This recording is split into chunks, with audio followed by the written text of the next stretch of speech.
สำหรับการสร้างQR code ท่าบินเนาะวิธีเฮ็ดก็เข้ามาตัวไฟล์ location ตัวนี้ก่อนเนาะไฟล์ที่เก็บตัวปุ๊บๆคราวนี้แล้วมาเข้าที่ตัว report manager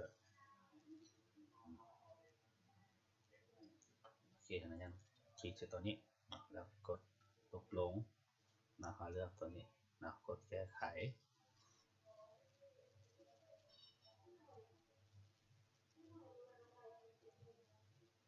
กดแก้ไขเขาจะเห็นฟอร์ม invoice ของเขาหรือฟอร์มใบบินของเขานะนั่นเลื่อนลงสุดเนาะลงสุ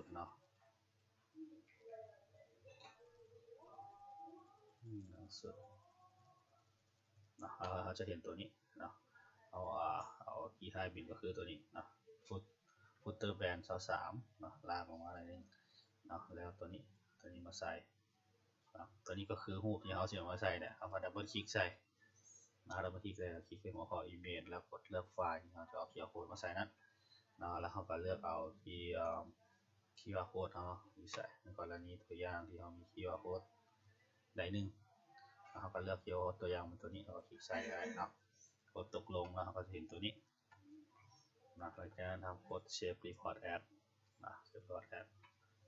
ตัวอย่างเขา Save ไปได้ชอบแมน invoice test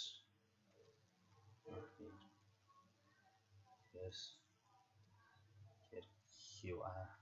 เนาะกดตกลงหลังจากนั้นเข้าที่โปรแกรมการขายหน้าบ้านเนาะเข้าอยู่ที่ตั้งค่า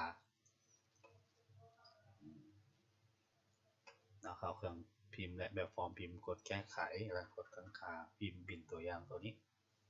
เนาะแล้วเขาเลือกแบบด้วยตนเองเนาะเขาเลือกไฟล์ที่เราเขียนเมื่อกี้ตัวนี้กดบอยตัวนี้กดตกลงแล้วกดเนื้อในเพื่อรีวิวบนคืนว่าเป็นปีเราเขียนถูกต้องแล้วหรือยังเนาะกด top up นี้นะครับก็จะเห็น QR code ที่ท่าบินของเขาเห็นเนาะกดตกลงกดบันทึกทุกอย่างเขาก็ใช้ได้ปกติเลย